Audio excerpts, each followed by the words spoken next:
to begin to insist that the right thing is done, whether it's by the president, because what we are running is a democracy. This is not an imperial majesty. This is not a situation where you say the king can do no wrong.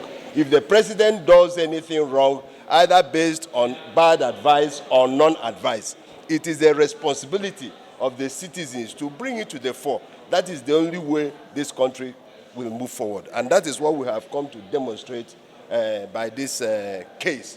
And we are very hopeful looking at the provisions of the laws. And also, this is an organization that now has its own memorandum and articles of association.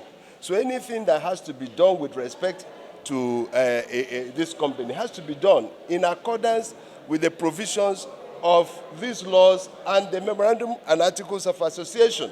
And this case, let us make this point, it's not just about Senator Ararume. It's about this country. NNPC is the golden hen that lays the eggs. So we must all be interested. And this is a battle that must establish, we have to use to establish what is right. Also for himself and others who are there working in this NNPC Limited. That's what this case is all about. The court, in its own opinion, suggested that corporate commissions will be joined as a party.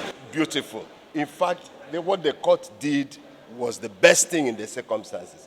Because if you see, there was a letter we referred to. There was a letter we wrote to Corporate Affairs Commission, urging them that they should not allow anybody to tamper with the records pertaining to NNPC Limited in their custody. So since CAC will be affected either by the orders that will be made, it is very necessary that they'll be joined as a party to this case. And we are very grateful that the court, going through the papers, saw this was a necessity and did that. And that was why all of us, including the lawyer from the Ministry of Justice, agreed that this is the right thing to be done in the circumstances. Thank you, thank you, thank you.